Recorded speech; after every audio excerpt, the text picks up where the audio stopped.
पर भी इस मामले को उठाया गया, उसके बाद में एक्शन हुआ है। तो ये जो मदरसों के आड़ में धर्मांतरण, विदेशी फंडिंग, आतंकवादी गतिविधियां, नकली नोट छापना, ये तमाम चीज़ें मिलती हैं, आपको नहीं लगता ये अपने आप में चिंता का विषय है पूरे मुस्लिम समाज के लिए? क्योंकि जो मदरसे वाकई में मदरसे हैं वो भी इसकी जांच के जद में आते हैं। उसके बाद में तमाम, कहते हैं ना, एक मछली पूरे तालाब को गंदा करती है, वही वाला कॉन्सेप्ट है। क्या आप मानती हैं तमाम चीज़ें चलती हैं इस प्रकार के मदरसों में? देखिए, मुझे सभी मदरसों को आप सही कह रहे हैं कि नहीं कहा जा सकता, लेकिन अगर किसी जगह क्राइम हो रहा है तो इसे मुस्लिमों से जोड़ के नहीं देखा जाना चाहिए कि सारे मुस्लिम क्रिमिनल हैं या फिर आतंकवादी फंडिंग होती है, सारे मुसलमान इसी फंडिंग पे चलते हैं। ऐसा नहीं सोचा जाना चाहिए। जो लोग क्राइम कर रहे हैं उनके लिए जांच किया जाना चाहिए और जांच करके जो लोग दोषी पाए जाए उनके भी ऊपर कार्रवाई करना चाहिए। लेकिन जो इसमें होता क्या है कि गेहूं के साथ में इंसान कहता है घुन भी पिस जाता है। तो जो लीगल वे में वर्क कर रहा है उनको भी इलीगल पुलिस भर देती है और जबरन फर्जी मुकदमे लाद देती है, इतने इलीगल केसेस लाद देती है लोगों पे कि लोग परेशान होते, पूरी पूरी जिंदगी इसी केसेस को अदालतों में। नहीं, मतलब आप तो शहर एडवोकेट भी हैं, इज दिस पॉसिबल कि जबरदस्ती केस लाद दिया जाए किसी के ऊपर? और अगर ऐसा होगा तो ऐसा क्यों किया जाएगा? कोई जानबूझकर क्यों किसी को सताएगा, ये भी बता दीजिए।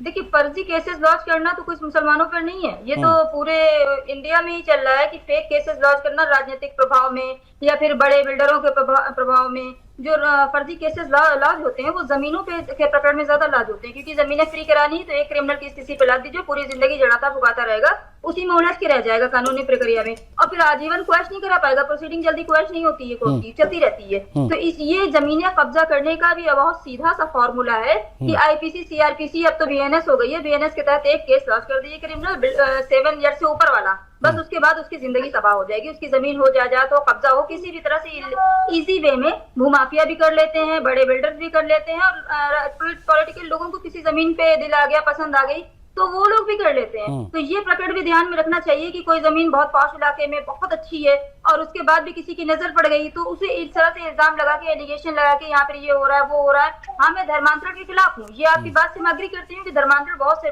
लोगों ने कराया है जिसमें नेम मुस्लिमों का आया है और उसके बाद आपकी बच्चियां परेशान भी हुई हैं, उन्होंने स्टेटमेंट भी दिए, मैंने देखे हैं इस चीज को कि बेटियां कितना परेशान हुई हैं। उनके स्टेटमेंट मैंने सुन के मुझे खुद ही एक दया सी, एक लगता है कि दिल में जैसे झकझोर से रख देने वाली दिल को घटनाएं रहती है कि आज भी। अब खैर अच्छी बात यह है कि अब जब इन तमाम धर्मांतरण के अड्डे, जो अवैध नेटवर्क हैं, अवैध जमीन कब्जे, इन सब चीज़ों पर योगी सरकार का डंडा चल रहा है, सुदर्शन न्यूज़ के प्रयास रंग ला रहे हैं, इस पर भी 2 शब्द चाहूंगा आपके।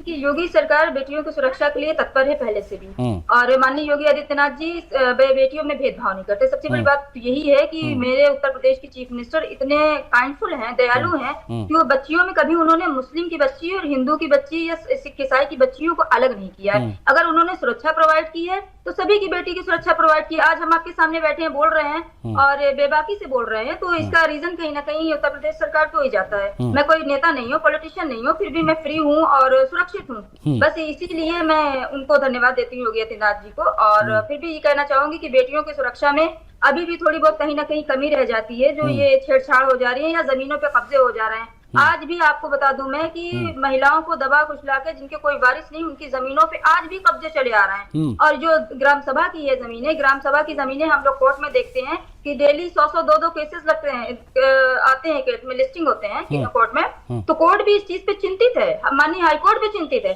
कि आखिर ग्राम सभा की जमीनों पे आज भी इतने बड़े लेवल पे, बड़े पैमाने पे कब्जा कैसे हो रहा है और जो मेन मालिक हैं उनकी जमीनों के दस्तावेज फाड़ दिए जाते हैं, रेवेन्यू रिकॉर्ड से उनका नाम गायब कर दिया जाता है। आपको पुराने दस्तावेज आप सर्च करा लीजिए, सारे गायब होंगे किसी न किसी लीगल पर्सन के। लीगल वे में जमीनों को डबल एंट्री में फंसाया जा रहा है और डबल एंट्री में फंसा के कभी ग्राम सभा दर्ज कर दिया जाता है, कभी आबादी दर्ज कर दी जाती है। ये बहुत बड़े पैमाने फ्रॉड हो रहा है। ठीक है, ओके, आप प्लीज हमारे साथ बने रहिएगा।